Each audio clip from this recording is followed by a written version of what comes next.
بسم الله الرحمن الرحيم. أهلا وسهلا بكم في كورس جديد Marketing Information System. Course description.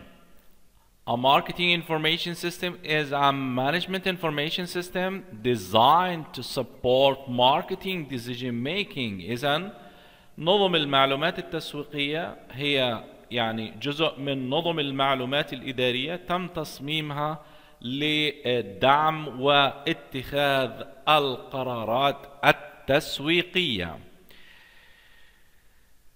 Duber 2007 defines it as a system in which marketing data is formally gathered, stored, analyzed, and distributed to managers in accordance with their information needs on a regular basis. إذن جوبر عرفها بأنه هو عرف نظم المعلومات التسويقية على أنها جمع بيانات التسويق بيتم تجميعها بشكل رسمي وتخزينها وأيضا تحليلها، ومن ثم بعد ما يقوم بعملية تحليل بيتم توزيع هذه البيانات وهذه المعلومات على المديرين بناء على احتياجاتهم لهذه المعلومات وبشكل وأسس منظمة.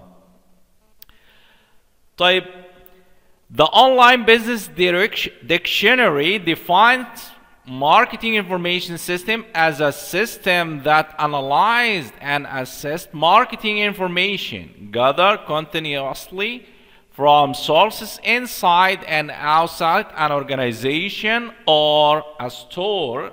إذن القاموس الأعمال التجاري تبع على الإنترنت عرف نظم المعلومات التسويقية بأنها نظام بيقوم بتحليل وتقييم المعلومات التسويقية، وبالتالي بيتم جمع هذه المعلومات باستمرار من مصادر داخل المؤسسة أو خارجها، داخل المتجر أو خارج المتجر.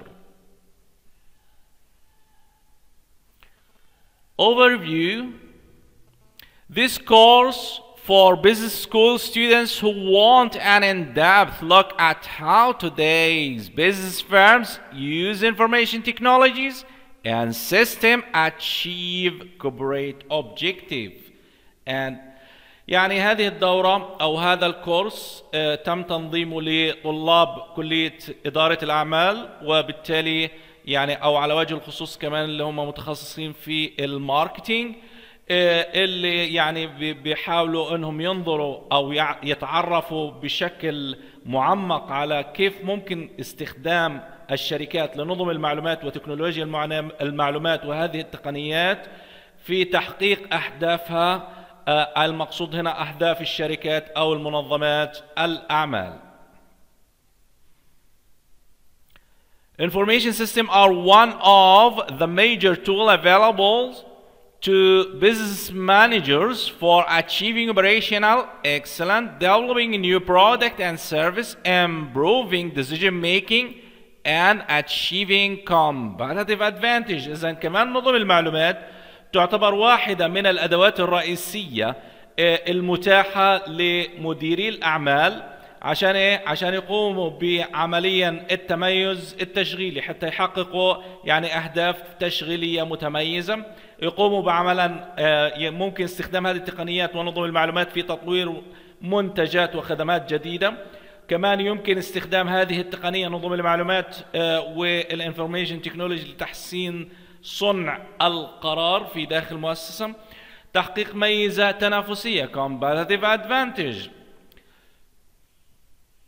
In addition, this course is designed to help students to developing their knowledge and skills related to their study of marketing information systems and its application. كمان هذا الكورس مصمم لمساعدة الطلاب حتى ينموا مهاراتهم المتعلقة بنظم المعلومات ونظم المعلومات التسويقية والتطبيقات الخاصة فيها. Course objectives. First, develop the skills to build an actionable digital marketing strategy that aligns with your business's goals. ايش يعني الكلام هذا؟ انه حتقوم من خلال دراستنا لهذا الكورس حيتم تطوير المهارات اللازمة لبناء الاستراتيجيات التسويقية، خاصة تلك الاستراتيجيات المعتمدة على التسويق الرقمي، ويمكن يعني انها تكون قابلة للتنفيذ وتتوافق مع أهداف الأعمال أو أعمالك الخاصة المزمع القيام بها. Examine how companies use different strategies to reach target audience and learn how to incorporate them creatively in your own organization.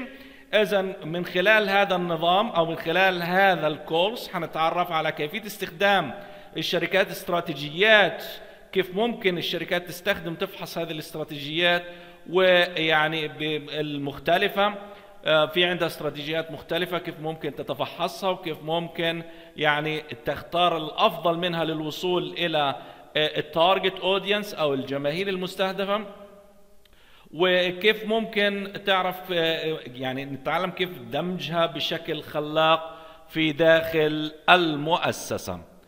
طيب كمان هنتعرف learning to develop a digital plan that break up groupthink and aligns departments around a common vision.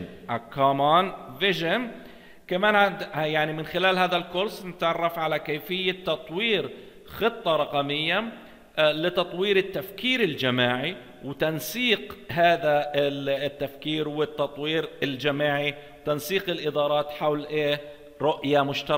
رؤية مشتركة لتحقيقها في المستقبل القريب. Share ideas and challenges with dynamic peer group of global digital marketers and enjoy multiple networking opportunities.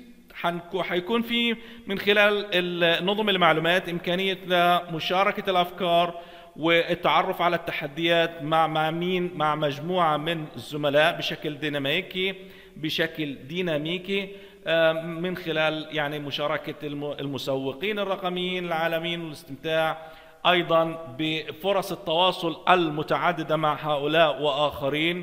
وبالتالي هذا أحد أهداف هذا الكورس لطلبة التسويق والإدارة بشكل عام. This is everything for this introduction. Thank you for your attention and see you next lecture إن شاء الله. السلام عليكم ورحمة الله وبركاته.